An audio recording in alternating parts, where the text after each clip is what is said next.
रज़ा रूमी साहब, गुज़िश्ता रोज हलीमा बीबी का स्टेटमेंट और आज गंडापुर साहब ने जब मीडिया से बात की, उनका माइनस इमरान खान हमारी लाशों से गुजर कर होगा, दिखता ऐसा है कि एक तरह से उस बात को जवाब दे रहे हैं जो कल की गुफ्तगू थी। ये 16 माह की सियासत है, क्या पीटीआई का कोई सियासी शऊर से आरी कारकुन भी गंडापुर की बातों को यकीन करता होगा, हलीमा बीबी की बातों को यकीन करता होगा? ये जो कुछ चल रहा है ये खुद पीटीआई को जो डैमेज दे रहा है, ये खुद समझ से बाहर है, लीडर खुद इस नहज पे लेके जा रहे हैं। आयशा, मामला कुछ ऐसे है कि पाकिस्तान तहरीक इंसाफ जो है वो इस वक्त इस कदर जिसे कहना चाहिए बुरे तरीके से हिस्सों और बकरों में बटी दिखाई दे रही है कि कभी भी ऐसे पहले दिखाई नहीं दी है। देखिए, बड़ी पार्टीज जो होती हैं उनके अंदर मुख्तलिफ ग्रुप्स होते हैं, मुख्तलिफ आरा होती हैं और कभी एक ग्रुप डोमिनेट करता है, कभी दूसरा करता है, मगर यहाँ पर तो हर किसी ने अपनी अपनी जिसे कहते हैं वो राग अलाप रहे हैं। एक तरफ तो अलीमा खान साहिबा है जिन्होंने ये कह दिया, उन्होंने कहा कि मेरे भाई को माइनस कर दिया गया है। अब ये सवाल उठाया जा रहा है कि भाई वो उन्होंने किस हैसियत में क्या क्या उन्होंने एक बहन की हैसियत से कहा, एक पार्टी रहनुमा की हैसियत से कहा, या उस पर क्या बात थी। लेकिन दूसरी जानिब जो एक पूरी का पूरा स्ट्रक्चर मौजूद है, बैरिस्टर गौहर और उनके साथ जो लोग हैं उनका शायद व्यू फर्क है, वो माइनस वाला लफ्ज इस्तेमाल नहीं करते। और तीसरा फिर एक ग्रुप है जो कि पीटीआई के हार्ड लाइनर जिसे कहा शिद्दत पसंद, जो सोशल मीडिया पे दिखाई देते हैं, जो भी अली अमीन गंडापुर को बुरा भला कह रहे हैं, गाली गलौज कर रहे हैं। दो रोज से वो चल रहा है मामला। वो कह रहे हैं कि गद्दारों की तलाश जारी, मतलब आपस में एक दूसरे के साथ लड़ाई झगड़े में एक दूसरे को गद्दार डिक्लेयर किए जा रहे हैं। अजीब थॉट प्रोसेस चल रहा है वहां पे। गद्दार को बिल्कुल आशा, मैंने एक स्लाइड देखी थी, उसमें दर्जनों तस्वीरें लगा के उन्होंने कहा था कि सब गद्दार है। तो मुझे तो ये हैरानगी हो रही थी कि फिर उसमें नॉन गद्दार कौन रह गया है, मुहिब्ब इमरान कौन रह गया, क्योंकि इसमें तकरीबन हर कोई था गद्दारी के जुमरे में। और चौथा ग्रुप जो है वो फिर खुद इमरान खान साहब की ज़ात है जो कि सबसे डोमिनेंट है।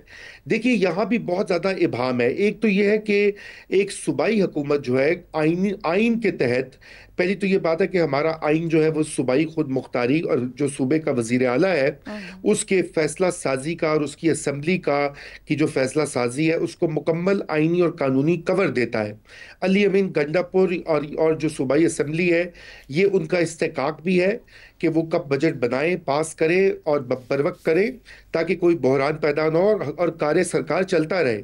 उन्होंने वहां पे सूबे को के अवाम ने उनको मैंडेट दिया है गवर्न करने का, उन्होंने वो भी फुलफिल करना है।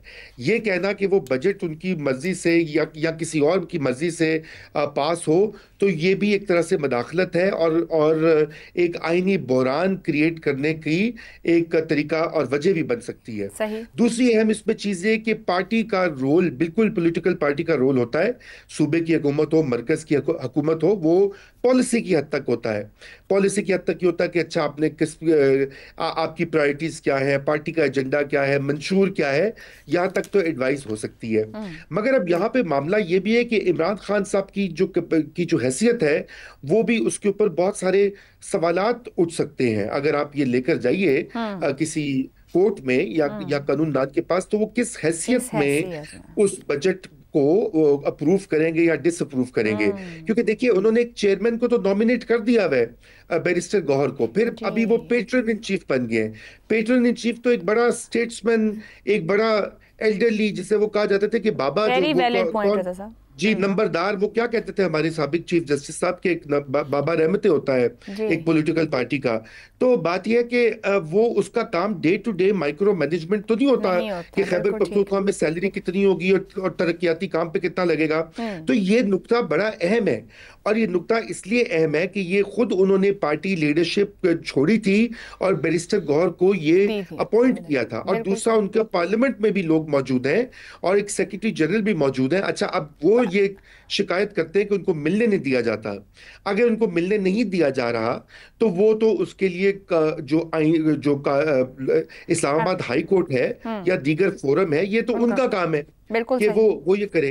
तो इस तरह से गद्दारी का पूरा बनाना बयानिया, असल प्रॉब्लम ये है, मैं आपको ये बताऊं आयशा के मसला ये कि अभी तक वो एक पुरानी सोच जो है कि किसी तरह से रियासत और मुल्क को एक स्टैंड स्टिल पे लाया जाए, चीजें डाली रखी जाए और ये बड़ा अहम आपने नुक्ता उठाया कि जेल से बैठकर वो बजट पर हतमी फैसला कैसे कर सकते हैं, हुकूमती मामला। जैगम साहब, अलीमा बीबी से जब सवाल किया गया तो गुज़िश्ता रोज़ उन्होंने एक लम्हा सोचा, कंधे उचकाए और फिर उन्होंने ये कमेंट किया जिस पर हम इस वक्त बात कर रहे हैं। अब वो कोई जमात का तोहदा रखती नहीं है, एक बहन की रीडिंग ही कहा जा सकता है। आपकी राय में क्या वाकई गंडापुर ने इमरान खान को माइनस कर दिया? यूरोप में जब शहजादों को तालीम दी जाती थी ना, तो शहजादे के साथ एक लड़का और बिठाया जाता था, वो भी अच्छे ख़ानदान का, और उसका काम ये होता था कि शहजादा जब सबक याद ना करे, कोई गलती ना करे, तो फिर उसकी फेंटी लगे। तो अली अमीन गंडापुर पीटीआई के सब शहजादों की जगह पे मार खाता है, सबक ये याद नहीं करते, मार उसको पड़ती है। 26 नवंबर को अली अमीन गंडापुर गायब हो गया, 24 को निकला था, वहाँ से निकल कर यहाँ तक पहुँचा था। ये तो बताओ भाई, तुम तो फूफी के घर में कुंडी लगाकर सेवियाँ खा रहे थे, निकले ही नहीं थे, ज़रा अपना तो बताओ ना। और फिर दूसरे आप देखिए कि वो जो वैल्यू मील वाला बड़ा बर्गर खाकर न्यूयॉर्क और लंदन से वीलॉग करते हैं और बताते हैं, ख़ास तौर पर केपी के सब नौजवानों को और सब पीटीआई के वर्कर्स को, कि शाम का खाना तुमने घर में नहीं खाना, शाम को जेल की दाल खानी है और कल सुबह तक इनकलाब लेकर आना है। भाई ज़रा इधर तो आओ ना। और वो सबसे पहले उनकी ख्वाहिश है कि केपी का वज़ीर आला जो है वो दाल खाए। ये अंदाज़ा नहीं है कि केपी में हुकूमत ख़त्म हो गई तो कितनी बड़ी कीमत देनी पड़ेगी। अब वो बेचारा सबको हिस्सा दे रहा है। पूछ ले पख्तूनख्वा के किसी भी सहाफ़ी से, पख्तूनख्वा में पीटीआई का कोई बंदा, कोई लीडर नहीं है जिसको अली अमीन गंडापुर हिस्सा ना दे रहा हो। कोई नहीं लेना चाहता तो उसकी मर्जी है। फिर आपकी बात कह रही है गंडापुर साहब तो बड़े सेफ जोन में है। जी देखें, नहीं, लीडर भी उनके खिलाफ है, सब उनके खिलाफ हैं, लीडर्स ने भी उनके खिलाफ गैंग अप किया, उनके खिलाफ हैं, एमपीए भी उनके खिलाफ हुए हैं और वर्कर भी उनके खिलाफ हैं, ये यूट्यूबर्स भी उनके खिलाफ हैं, उस बेचारे के सभी खिलाफ हैं। और अलीमा बीबी जो हैं, देखिए उनकी फ्रस्ट्रेशन ठीक है, वो एक बहन है और भाई की खातिर उनकी मोहब्बत है, वो धूप में बैठी हैं, लेकिन वो जो कह रही हैं कि पख्तूनख्वा की पूरी असम्बली आकर धूप में बैठ जाए तो उससे क्या फ़ायदा होगा? इमरान खान को क्या फ़ायदा होगा? पीटीआई को क्या फ़ायदा होगा? मिलने तो किसी ने नहीं देना। पार्टी तो नज़म से बेहतर होगी, मोबिलाइजेशन किसी तरीके से होगी, आकर बैठने से तो नहीं होगी। तो अपनी फ्रस्ट्रेशन का इजहार कर रहे हैं। देखिए, महसूस उनको ये हो रहा है और ठीक महसूस हो रहा है कि जो हालात बदले हैं पिछले दिनों में, उनमें इमरान खान इर्रेलेवेंट होते जा रहे हैं। इसी को उन्होंने माइनस कहा ना, कि वो मुल्क के हालात में इर्रेलेवेंट होते जा रहे हैं। ज़ैगम साहब, ये अलीमा बीबी तंज कर रही हैं, फैक्ट कुछ कोट कर रही है। जो गंडापुर ने जवाब दिया है वो भी वापसी जवाब दे रहे हैं, और किसको दे रहे हैं? देखिए, उन्होंने अपनी बात की वजाहत की है और उन्होंने ठीक कहा है। वो जो बता रहे हैं, पाकिस्तान में आईनी तौर पर अगर जुलाई 1 से पहले बजट पास नहीं होगा तो अगर 1 रुपया भी खर्च होगा तो वो गैर कानूनी खर्च होगा। और गवर्नर फौरी तौर पर, अगर बजट पास नहीं होगा तो गवर्नर कहेंगे कि वोट ऑफ कॉन्फिडेंस लो, सबसे पहला स्टेप होगा। और आपको पता ही नहीं है इस वक्त केपी के असेंबली में हालात क्या है, कौन किधर है। कश्मीर की तरह किसी शहजादे को वो लेकर आएंगे और हुकूमत पीटीआई की रहेगी, लेकिन होगी पीटीआई की नहीं। ठीक है। तो इस वक्त जो इन्हें महसूस होता है, इस वक्त जो महसूस होता है वो ये है कि वाहिद लिवरेज जो है वो पख्तूनख्वा है, क्योंकि पख्तूनख्वा की असेंबली है, पख्तूनख्वा की गवर्नमेंट है, उसी को मोबिलाइजेशन के लिए इस्तेमाल किया जाता है। बजट को समझा जा रहा है कि मोबिलाइजेशन का लीवरेज का एक बहुत अच्छा टूल है, ख़ास तौर पर इस वजह से कि उसका IMF से ताल्लुक़ है कि तमाम सूबों ने सरप्लस कुछ अलग करके देना है, ये IMF की शर्त है। ये वो पॉइंट है जिसको लिवरेज के तौर पर पीटीआई इस्तेमाल करने की कोशिश कर रही है। और वो ये समझ रहे हैं कि शायद अली अमीन गंडापुर इस पर ताउन नहीं कर रहे। ऐसा नहीं है। Ali Amin Gandapur is walking a tight rope.